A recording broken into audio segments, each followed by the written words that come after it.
in New York Republican Congresswoman Elise Stefanik. She's also the House Republican Conference Chair. I'll ask you about the meeting that is ongoing there, Madam Chairman, in just a moment. But first to this money trail, and welcome to you. How confident are you that your party is going to get to the bottom of this and actually find evidence of the wrongdoings that this committee has been promising that they will find evidence of? Well, look already. The House Oversight Committee under the leadership of Chairman Jamie Comer is already hard at work. We already see another Biden family member getting a payment through a pass-through from the Chinese Communist Party and an entity related to the Chinese Communist Party. That reeks of corruption.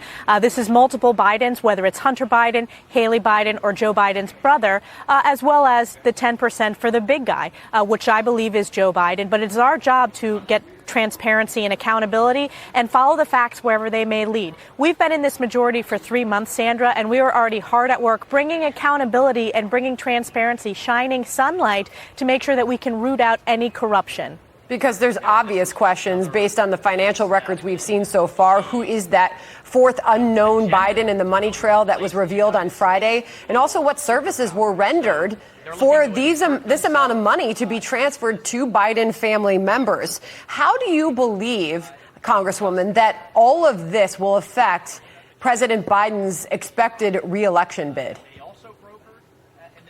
Well, it's not political. This is about getting to the truth. This is about making sure that you don't have a family of the President of the United States who has profited off of dealing with adversaries like the Chinese Communist Party. That is compromised, and getting to the proof of who that fourth Biden member was. We need that transparency. We need those answers. We are going to leave no stone unturned to make sure that we bring this accountability and really ensure that the American people know the truth of the height of corruption of Biden and his family members. All right. I promised I would ask about your meeting there just a moment ago, as it looks like you're unveiling a strategy with your colleagues looking to expand and target 37 Democratic seats. Our team put together this graphic.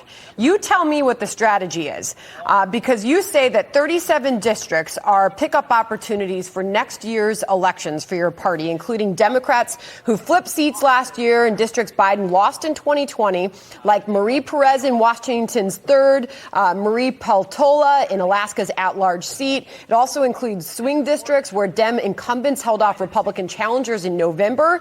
Okay. It also includes open seats in California and Michigan, where Reps Katie Porter and Alyssa Slotkin are running for Senate.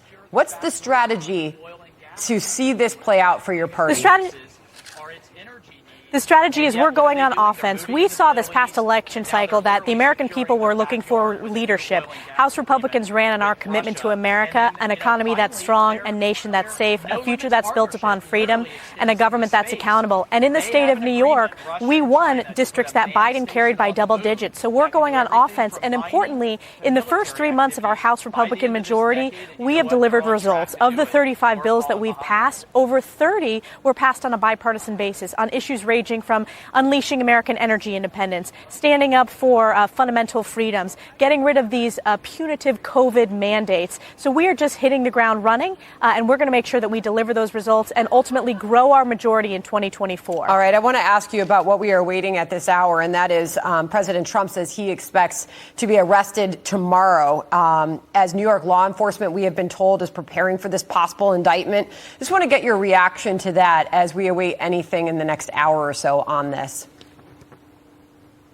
This is a political witch hunt perpetrated by one of the far-left radical socialist district attorneys in Alvin Bragg.